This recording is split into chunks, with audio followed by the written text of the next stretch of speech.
The resurrection of the great peace. As I remember the tale told to me by Mad Bear Anderson. To the natives, the great peace was a way of life that had held them together as a people for hundreds of years. In their tongue, as taught to them by their great prophet, the Ganaweda, it was known as the Kia Nerikoa. Under the principles of this Kia Nerikoa, no member of the Six Nations people was ever to war against any other member of the Confederacy. They were all considered children of one mother and one father. Therefore, everyone was, in essence, family. This was upheld by an oath that was both spiritual and political. If this oath, sworn to by all the people in the Confederacy, was ever broken, the tree of life would wither and die. They as a people might cease to be as a result of breaking this code. In essence, extinction, cease to exist, cease to be.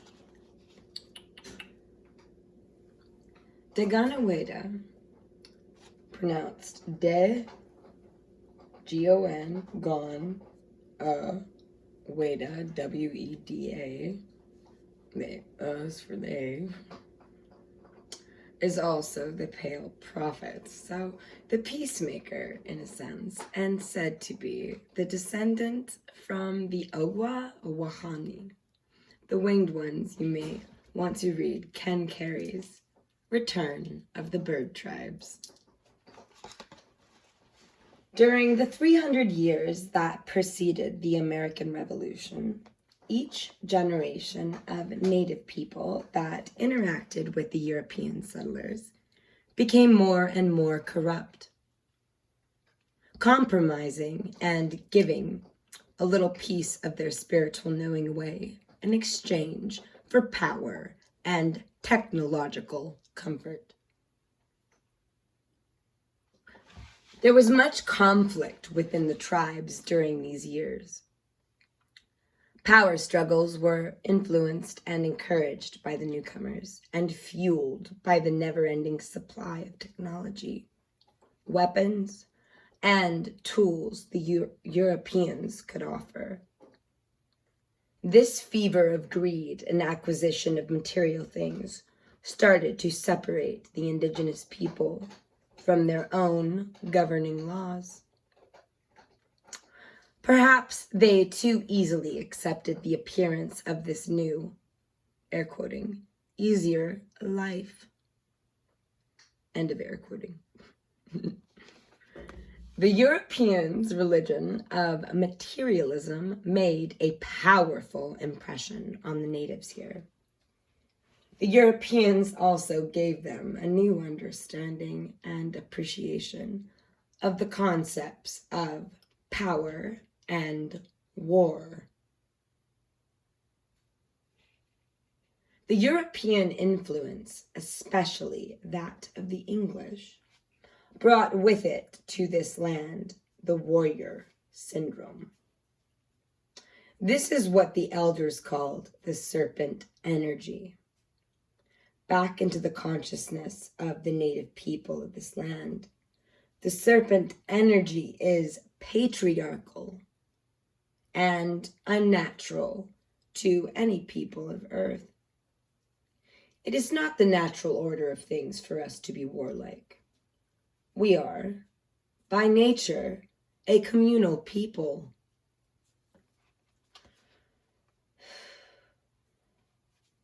Over time, the acceptance of this serpent energy would prove, sadly, to be their demise. The result of interacting with these strange newcomers who had forgotten the sacredness of all things would inevitably and quite rapidly bring about the end of their whole way of life, as well as the physical world they knew.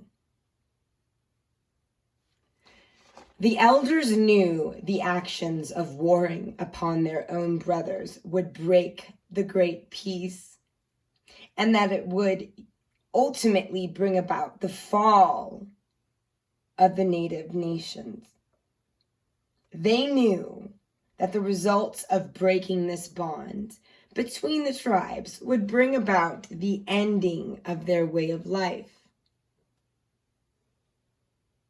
That's something I try not to think about.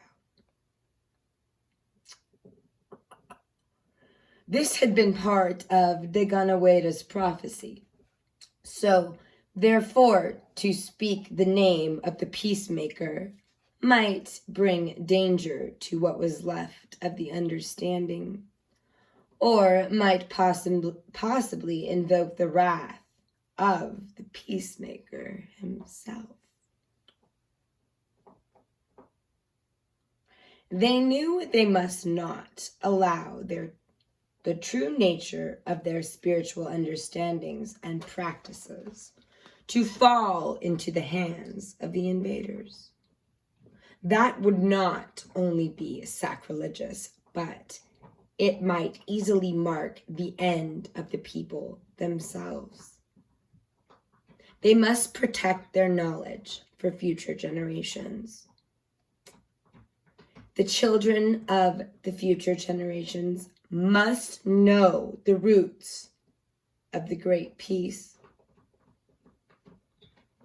And every year they recited them verbatim in secret, so that the teaching remained intact and unchanged in the living world, waiting for the future. Now, signs are coming from every form of life, as well as from every people that the end times are very near. Right here. It's very clear. Humankind is awakening within, many times, without the ability to explain the source of such knowledge they know to be truth. It is this fulfillment of all the prophecies of native peoples worldwide, threaded together into a mystical tapestry, that tell the elders that this long-kept, forced silence may now be broken. Now, they say, it's time to speak. It is time to reveal the true nature of the one human spirit that connects us all as a people, an earth people, children of the sun.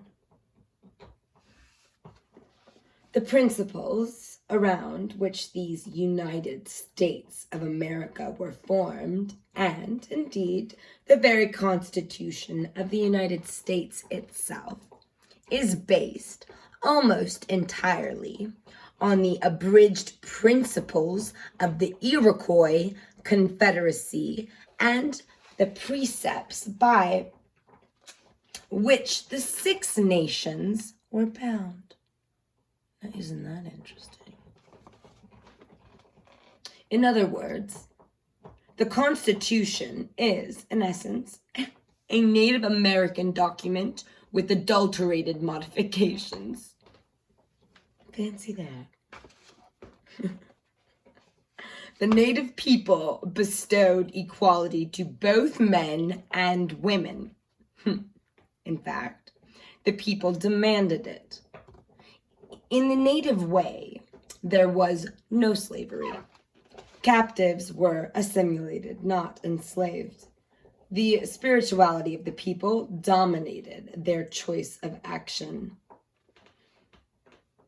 And to this day, the original teachings of the Great Peace are recited once a year in ceremony on the Six Nations reserves, these reservations. This living part of their oral tradition has survived. It takes 4 days from sunrise to the rising of the moon to complete the recitation. A different person tells the part of the teachings which they have been responsible for memorizing. In this manner, the Great Peace has remained alive and unscathed, and has come down from one generation to the next. It has been kept in its original form, and it's recited in the Algonquin tongue. When Six Nations people saw the formation of the new colonial government in this land, and the symbol the colonists elected to use, the eagle, that is, they understood well its meaning. Specifically, it was the eagle. This gets interesting. Specifically, it was the eagle with 13 arrows in one claw and an olive branch in the other. The invaders said the arrows represented the 13 original states, but the elders had seen this sign before. It was a sign to them that there would be enslavement of the Indian people. Not good. The olive branch, the invaders said, meant peace. Snaky. But the elders saw something entirely different in the meaning, for they remembered their prophecies. They interpreted this as the enslavement of the black people. For the olive branch comes from a tree that grows across the waters, from where the black people come from. These people have taken it upon themselves to use the great eagle as the symbol of their new empire. When the moon landing occurred, the newspaper headlines read, "The eagle has landed," air quoting. The elders knew what this meant also. This too had been prophesied.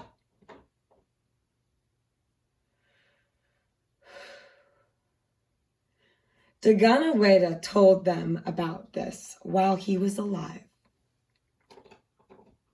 Air quoting. They will think themselves the rulers of the land and its people. Even the heavens will not be out of their reach. They will even fly to the moon and try to claim it as well. When these things are seen, it will be a sign that the end times are near.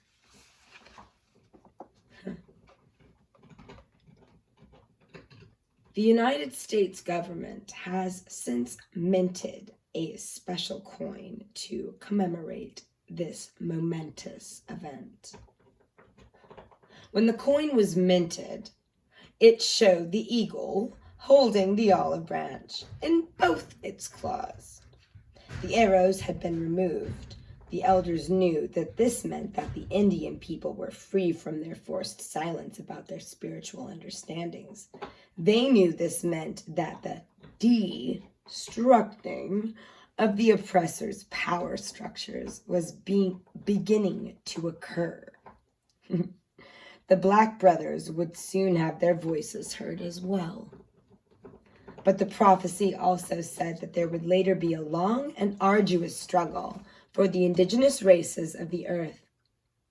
The recognition of all peoples must occur before there is to be true freedom and great peace returns. Indeed, the elders knew there would be a great struggle. Humankind would either choose to live together in love and as one family, or they would choose to continue on the road of destruction.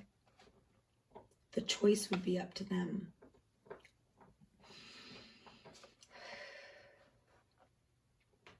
During the 1960s and 70s, many people came to the native tribes and sought the ancient understandings of indigenous peoples. The word started to get out, of course, and the understandings were beginning to be heard by the other nations of the world. The first Native American Religious Freedom Act was passed by Congress in 1978. For the first time since their land was taken, the Native people were allowed to practice their ceremonies without fear of imprisonment or death, or of having their children taken away from them to be raised in the missionary schools. Now, the elders knew that the signs given in their prophecies were true. Nothing could stand in their way except themselves. So, now it is time for the native people to gather together and prepare for the things that their prophecies foretold. So, now is the time to awaken and be heard. All the signs are here, telling us that these are the final days. Soon, the great star of which the peacemaker spoke will come, and the peacemaker will return as promised. However, there will be much struggle before the day of awakening. The great prophet of the native indigenous peoples, which can be everybody, it's not about blood, not in this case. You'll understand that when I read the next chapter. It's all about rainbows.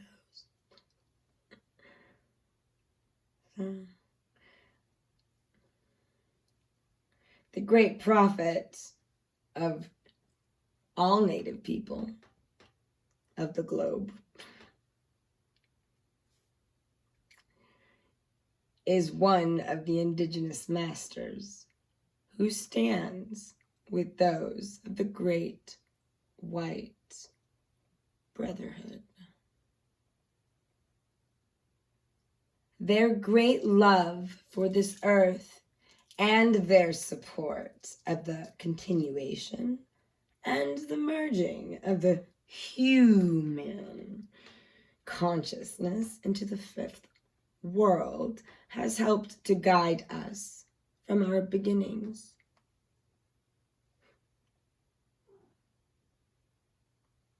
Aho.